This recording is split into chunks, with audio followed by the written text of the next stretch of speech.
Je m'appelle Sébastien Morisot, j'ai 53 ans et je suis directeur du développement commercial pour le groupe Signogiro, une entreprise de signalisation routière. J'ai commencé ma carrière en étant sportif de haut niveau, puisque j'ai joué 10 ans en national au rugby. J'étais professionnel, à l'époque le rugby ne l'était pas, mais j'étais considéré comme professionnel et j'ai eu plusieurs titres d'international et de champion du monde universitaire et médaillé d'or aux Jeux méditerranéens. Bonjour, je m'appelle Marc Lièvremont, j'ai 53 ans, je suis un ancien joueur de rugby, et ancien entraîneur aussi, ancien sélectionneur même de l'équipe de France de rugby, ancien joueur de haut niveau, et puis aujourd'hui je suis encore dans le rugby puisque je suis consultant pour Canal+, je commande des matchs de rugby, j'interviens en plateau, et puis je donne des conférences auprès d'entreprises, où je compare l'univers sportif et rugbystique et les analogies que l'on peut mettre en place avec le domaine professionnel.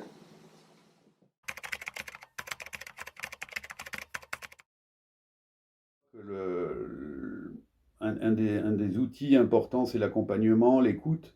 Je suis beaucoup dans l'écoute et j'essaye de me mettre à la place de mes collaborateurs, de les faire grandir je pense qu'en étant exemplaire, on arrive à aussi leur montrer le chemin de la réussite. Il me semble qu'il n'y a pas de recette magique, il n'y a pas de secret, il y a des convictions fortes, un travail d'introspection et puis réellement une adaptation permanente à un contexte, à un groupe, à une dynamique de victoire, de défaite. Et alors, je dirais que c'est d'une certaine manière essayer de créer les conditions d'un contexte favorable, épanouissant, avec un sentiment d'appartenance, une identité propre à ce groupe, une responsabilisation de chacun. La difficulté, c'est à la fois de respecter et de tenir compte justement des différences, sachant que le propre d'une équipe de rugby, et j'ai envie de dire d'un collectif, c'est la diversité. Donc c'est des dosages, en fait, c'est une cuisine, c'est qui se construit en fonction de nos convictions, de mon éducation, du leader que je suis, plus ou moins charismatique, plus ou moins généreux, plus ou moins bienveillant, et puis encore une fois, comme je le disais, une adaptation permanente à une situation, un contexte, un groupe, des enjeux. Mais globalement, c'est essayer quand même de voilà, créer les conditions d'un épanouissement où chacun va donner le meilleur de soi-même. C'est peut-être basique, mais c'est la vérité.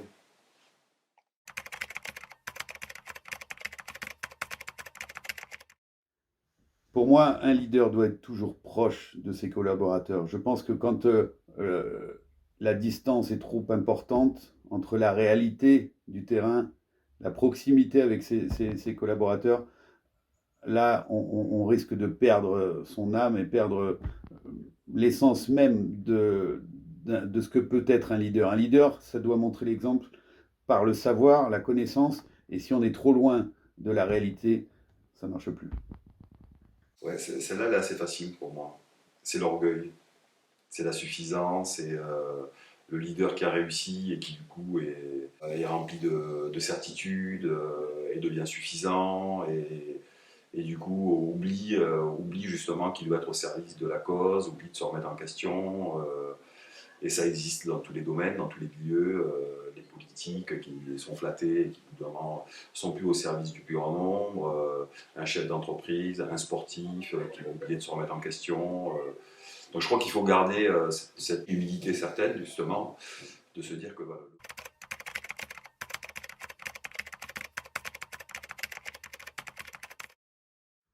Moi, je suis beaucoup dans l'écoute et dans le questionnement, que ce soit avec mes clients ou que ce soit en interne avec mes collaborateurs. Je crois que la réussite du management, et Dieu sait que le management, c'est une remise en question perpétuelle, c'est avant tout l'écoute et peut-être l'exemplarité. Je crois qu'avec ces deux points sont des points essentiels. Je rajouterais peut-être l'humilité, la remise en question qui va nous permettre d'avancer à chaque fois d'un pas supplémentaire.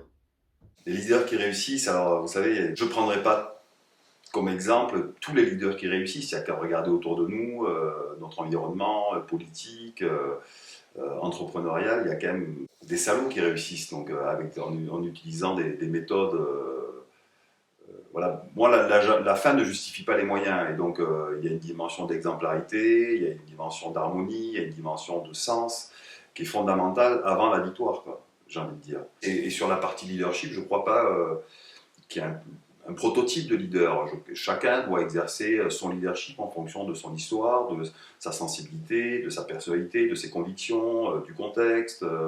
S'il y a une qualité du leader qui réussit, pour moi en tout cas, c'est se dire que la vraie richesse, c'est celle des autres, donc il faut aller la chercher. Donc il faut voilà, être cette dimension de générosité d'une certaine manière et de bienveillance.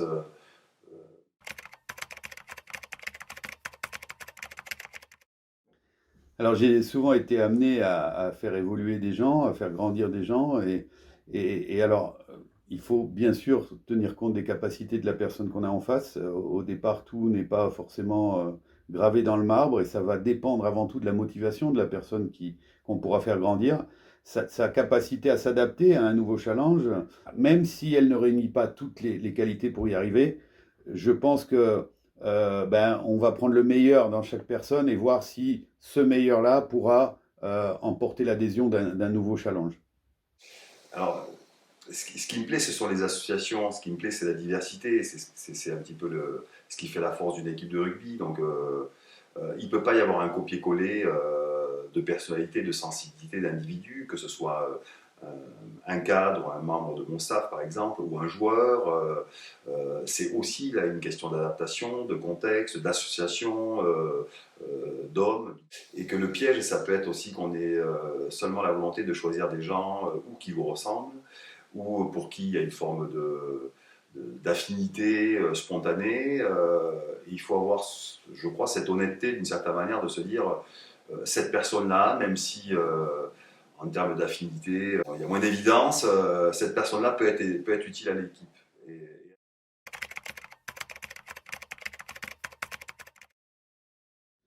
Alors je suis bien sûr avant tout fier de mes enfants. À titre personnel, c'est toujours un moment important de voir grandir ses enfants et de les voir grandir dans le bon sens. Je pense que je les ai ouverts au voyage et à la rencontre des gens, et aujourd'hui c'est l'exemple qui montre, et ça j'en suis très fier. À titre professionnel, je pense que c'est aussi faire grandir ses collaborateurs, c'est démarrer avec des gens qui n'ont pas forcément les moyens et toutes les armes pour réussir dans ce métier, mais à force de travail, d'écoute et d'humilité, et de persévérance, on a réussi à faire des grandes choses ensemble. Je crois que ça, c'est des moments de fierté, de réussite qu'on retrouve régulièrement dans une vie professionnelle, mais c'est des moments de fierté, oui. je ne suis pas animé en tout cas par un sentiment de fierté d'avoir réussi, d'avoir performé en tant que joueur, plus tard en tant que sélectionneur. Je me sens vraiment un privilégié justement et d'avoir le sentiment d'avoir beaucoup de chance de croiser la route du rugby d'une certaine manière, qui m'a fait grandir, qui m'a élevé, qui m'a nourri, qui m'a donné tellement d'émotions.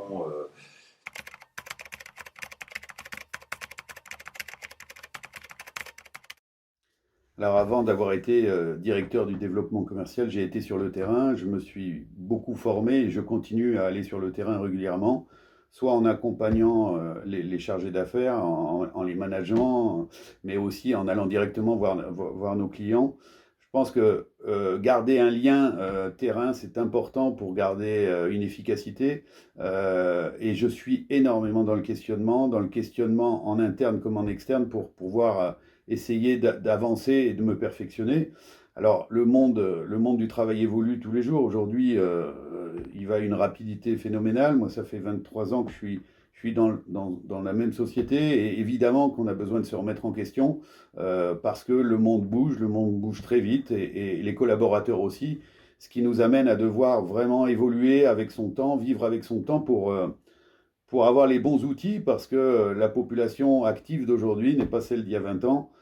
Donc c'est une éternelle remise en question, à l'image du sport de haut niveau, où on peut être très bon un jour et être moins bon le lendemain. Donc il faut avoir cette humilité, cette écoute, euh, être ouvert à l'entourage et à ce qui se passe dans le monde.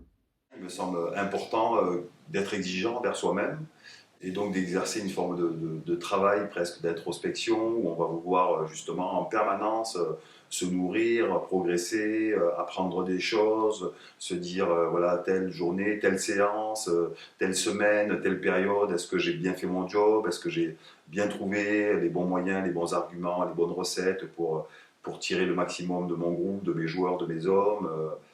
Et je crois qu'il faut avoir voilà, cette exigence envers soi-même. On ne peut pas être exigeant d'une certaine manière envers les joueurs ou les collaborateurs que l'on manage si soi-même on n'est pas exigeant. Donc il faut avoir cette quête, cette curiosité de savoir comment m'améliorer. Et c'est d'autant plus facile quand on fait confiance, parce que c'est pour moi un des maîtres mots, faire confiance à son staff. Ça nous permet de prendre un petit peu de recul et d'être juste uniquement sur la dimension managériale et d'être un peu éloigné des tâches du quotidien en termes d'entraînement et d'être vraiment sur la responsabilisation de nos hommes, de notre équipe.